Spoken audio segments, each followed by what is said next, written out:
right, we've made it to the final episode of Mill and Dill. They've gone through so much with this coronavirus. I'm excited to see what they've learned and what they are going to do. Oh, Mill, I didn't see you there. What are you up to? Guess what? I raised chickens during the quarantine, and so now I've got eggs to sell. What are you up to? Oh, well, I dug these up out of the basement, and I was just going to go say, hello to some friends. From a distance, right? Oh, yeah, 6 feet, definitely. Okay, Don't very worry. good. I mean, things are getting back to normal, and that's good, right? Yeah, I'm so excited. I know. Finally. Yay. Okay, I'm going this way. Are you? Which way are you going? Let's go together. Oh, yeah, let's walk. Let's go. Mill, there's something that's been bugging me about this, though. This quarantine has been so hard. Yes, it has. And I don't think I could do anything like this ever again, but what if another pandemic happens, or what if something worse happens? I don't know if I could make it. I know that's a good thought. You're right. It is hard. It's been hard, and you know what? We can't really guarantee that something terrible won't happen again, because we live in a world that is full of sin, and sin is a terrible, ugly thing.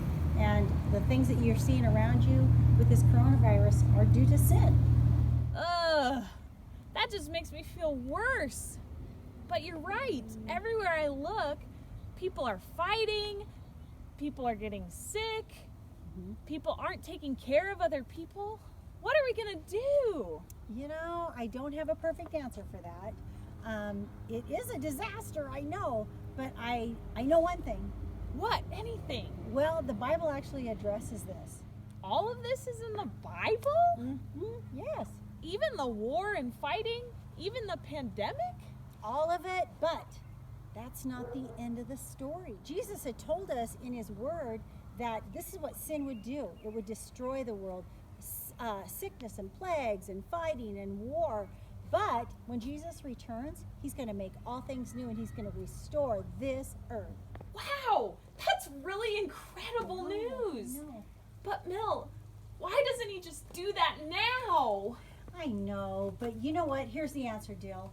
God has a purpose for the timing that he allows things. And Dill, do you know anybody that doesn't know Jesus yet? Yeah, a couple friends, my aunt. Mm-hmm. And do you know that God loves them just as much as he loves you? And so God's timing, part of it is that he is waiting for them. He has a purpose for you and I to come alongside them and share truth with them, share about forgiveness to them. There's a part for you and I to play in God's timing. That is so kind of him. How cool that he's coming back, but that we also get to work with him until that day. Oh, but I'm still afraid. What if another pandemic happens? There's so many what ifs. What about that? True, there are a lot of what ifs, and you know, to be honest with you, I don't have a great answer for that, because fear is a natural response, and so it takes faith to believe that God is the good God that he says he is, and we have to be humble. Humble? Well, to be humble means that we admit that we don't really know everything, and we put our trust in God who does. That sounds like hard work. It is hard work, but you know what? It always leads us back to Jesus, because life is about Jesus, and it leads us to the hope that we have in him. Mel, thanks for being my quarantine buddy. I might actually miss this.